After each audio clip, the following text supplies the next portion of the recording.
Buğra, araç çağır istiyorsan.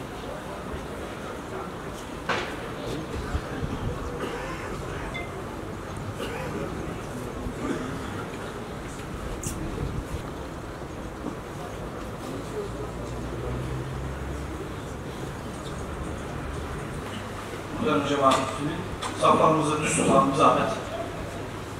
Saf çevirmeye dikkat edelim. Allah cümlemizden razı olsun inşallah.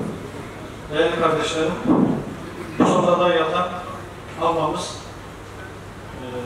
Filistin'den gelen ağır hasta şehir hastanesinde rahmetli oluyor. Şu anda onun nasip olursa cenaze namazını kılacağız.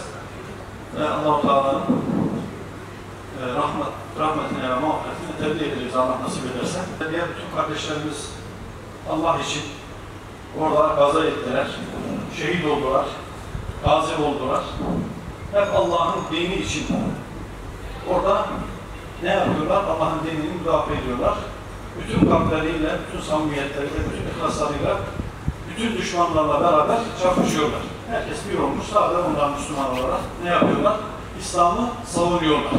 Bizlere örnek görüyorlar. Rabbim orada şehit olan bütün şehadaları rahmetiyle muamele eylesin, şehitlerini kabul eylesin inşallah. Buraya gelip yaralanıp da buraya gelip tedavi olup da böyle yine şehit olan kardeşlerimizle Rabbim yine rahmetiyle muamele eylesin. Rabbim onlara güç kuvvet nasip eylesin. İnşallah en kısa bu zamanda onlardan muzaffer olacaklar Allah'ın izniyle. Orada güzel, barışlı bir şekilde, huzurlu bir şekilde inşallah hayatlarına devam edeceklerdir. Öyle umut ediyoruz, Allah'tan onu istiyoruz. Bütün Müslümanlara da inşallah birlik ve beraberlik şuurunu lütfeylesin diyor. İnşallah bir olmamıza Rabbim nasip eylesin. Evet değerli Müslümanlar, ahirete tabi olan hak ve hukukunuzu helal ediniz. Helal ediniz. Helal ediniz.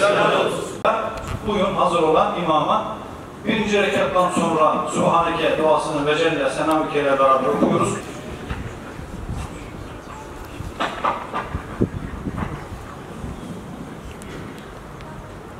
Allahu Ekber.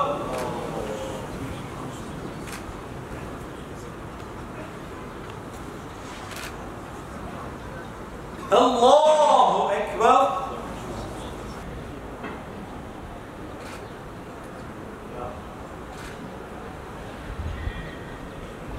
Allahu Ekber. Esselamu Aleyküm ve Rahmetullah. Esselamu Aleyküm ve Rahmetullah. Allah cümlenizden razı olsun. Buyurun.